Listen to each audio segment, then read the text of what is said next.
Hello दोस्तों, स्वागत है आपका कौटल्यशाला में। और आज हम कवर करने वाले हैं 21 जून की परीक्षा न्यूज, जहां पर कि हम दिन भर की जो भी इम्पोर्टेंट न्यूज होती हैं एग्जाम के नज़रिए से वो हम कवर करते हैं। तो पहली जो न्यूज है वो है कि मृत्यु प्रमाण प्रमाण पत्र में मृत्यु का कारण कोविड 19 को बताने में किसी भी चूक के लिए जिम्मेदार पाए जाने वालों के लिए दंडात्मक परिणाम होंगे, जिसमें डॉक्टर भी शामिल हैं। अगर कोविड 19 से किसी की मृत्यु हुई है लेकिन डॉक्टर ने या किसी भी ऐसे व्यक्ति ने जो कि उसके लिए दोषी है, जिसने कुछ और बीमारी से बता दिया है, तो उसको उचित दंड दिया जाएगा। इसके अलावा ये न्यूज काफी इंपॉर्टेंट है, एग्जाम में पूछी जा सकती है कि जम्मू कश्मीर की पहली महिला फाइटर पायलट बनी है माव्या सूदन।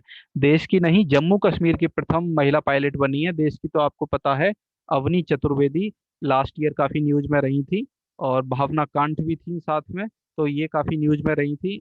और ये जम्मू कश्मीर की पहली बनी है माव्या सुगन। कहाँ की रहने वाली है ये? राजौरी की, राजौरी। इनसे पहले 11 महिला पायलट ऑलरेडी फाइटर पायलट बन चुकी हैं, तो ये 12th हैं इस बार। जो तेलंगाना में डिंडीगुल जगह है जहाँ पर कि इनकी फाइनल सेरेमनी होती है, तो वहां पर ये इकलौती महिला फाइटर पायलट इस साल बनकर तैयार हुई है। आर्थिकी में इम्पोर्टेंट न्यूज थी कि भारत जो है 22 और 23 जून को ग्रीन हाइड्रोजन पहल पर ब्रिक्स शिखर सम्मेलन की मेजबानी करेगा। बहुत इंपॉर्टेंट न्यूज है, बहुत इंपॉर्टेंट है। ट्रिपल स्टार में इसको दे रहा हूँ। और इसको आयोजित कौन करेगा भारत की ओर से? NTPC, national thermal power corporation. आपको पता है कि बिजली के उत्पादन में ये देश की सबसे बड़ी पीएसयू है, एनटीपीसी। ये इसको आयोजित करेगी। और ब्रिक्स देशों का ग्रीन हाइड्रोजन पहल पर ये सम्मेलन होगा।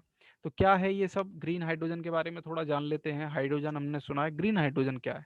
तो जैसे जैसे दुनिया तेजी से ऊर्जा प्रणाली को बदल रही है, तो डीकार्बोनाइज कर रही है, यानी कार्बन का कम से कम उपयोग हो ऊर्जा के उत्सर्जन में। अभी क्या है, पेट्रोल डीजल ये सब क्या है, हाइड्रोकार्बन है, लेकिन इससे प्रदूषण फैलता है। तो अब हम अल्टरनेटिव कोई ऐसा फ्यूल ढूंढ रहे हैं कि जिसमें कार्बन का इस्तेमाल कम से कम हो। तो डीकार्बोनाइज करने की ओर अग्रसर हो रही है। ऐसे में हाइड्रोजन को एक सशक्त फ्यूल के रूप में देखा जा रहा है।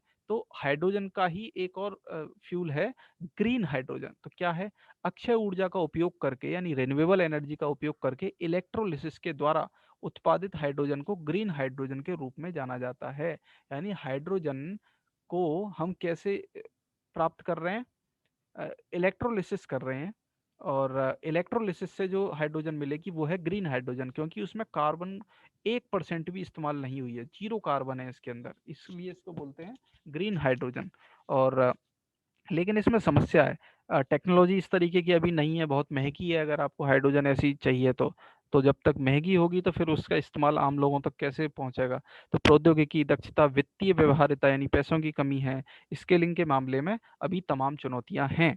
तो ग्रीन हाइड्रोजन के असंख्य अनुप्रयोग हैं, बहुत से इसके यूज हैं। अमोनिया और मेथेनॉल जैसे हरित रसायनों का उपयोग सीधे मौजूदा जरूरतों जैसे उर्वरक, गतिशीलता, बिजली, रसायन, शिपिंग, इन सब में किया जा सकता है। और व्यापक स्वीकृति प्राप्त करने के लिए सीजीडी नेटवर्क में 10% तक ग्रीन हाइड्रोजन मिश्रण को अपनाया जा सकता है। जैसे भारत ने 2025 तक टारगेट रखा है कि हम 20% एथेनॉल मिक्स कर देंगे अपने पेट्रोल में। इसी तरीके से हम अगर टेक्नोलॉजी अच्छी आ जाती है कम पैसों में, तो ग्रीन हाइड्रोजन की 10% तक मिक्सिंग कर सकते हैं पेट्रोल में। और हाइड्रोजन के माध्यम से हार्ड टू एबेट सेक्टरों जैसे स्टील और सीमेंट को भी हम हरा भरा कर सकते हैं। और इस तरीके से हमारा पॉल्यूशन कम हो जाएगा। एक और न्यूज ये भी इम्पोर्टेंट है। अदानी पावर मध्य प्रदेश के सिंगरौली जिले में 1200 मेगावाट की एसआर पावर्स की महान परियोजना का अधिग्रहण करेगी। एसआर पावर की, इस पे काफी विवाद भी रहा है कि सिंगरौली में ये 1200 मेगावाट की जो एक परियोजना शुरू हो रही है, एनवायरमेंटलिस्ट ने इसका बहुत विरोध किया है। तो अदानी पावर इसको अधिग्रहित करने वाली है। अंतर्राष्ट्रीय में कुछ बड़ी खबर नहीं। सबसे पहले 20 जून को बनाया गया विश्व शरणार्थी दिवस। इंपॉर्टेंट है, हर दिवस इंपॉर्टेंट नहीं होता, लेकिन ये इंपॉर्टेंट है, विश्व शरणार्थी दिवस। और थीम क्या था? Together we heal, learn and shine, ये इसका थीम था। इसके अलावा सरकार देश के विभिन्न हिस्सों में 5 दिव्यांग खेल केंद्र स्थापित करेगी। कौन सी मिनिस्ट्री करेगी? सामाजिक न्याय और अधिकारिता मंत्री, ये थावरचंद गहलोत, इन्होंने कहा है। और इन्हीं का मंत्रालय इसको 5 दिव्यांग खेल केंद्र अलग अलग हिस्सों में स्थापित करेगा। खेल में अगर देखें तो ओलंपिक के लिए जाने वाले एथलीटों की तैयारी के लिए 10 करोड़ रुपए दान करेगा बीसीसीआई। हालांकि बीसीसीआई क्रिकेट पे ध्यान देता है और क्रिकेट ओलंपिक में नहीं है, लेकिन चूंकि बीसीसीआई धनी एक क्लब है, तो वो 10 करोड़ रुपए दान कर रहा है एथलीटों की तैयारी के लिए। इसके अलावा रेड बुल के मैक्स वेरस्टापन, इन्होंने formula one French grand prix जीती है। हालांकि बहुत इंपॉर्टेंट नहीं है, क्योंकि हमारे हमारे देश का कोई प्रतिनिधित्व नहीं होता है सामान्य तौर पर फार्मूला वन में, तो नहीं पूछे जाते हैं जनरली क्वेश्चन।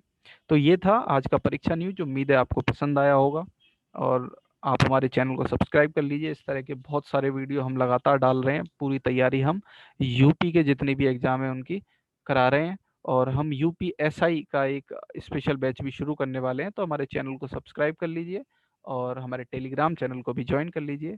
वीडियो देखने के लिए धन्यवाद।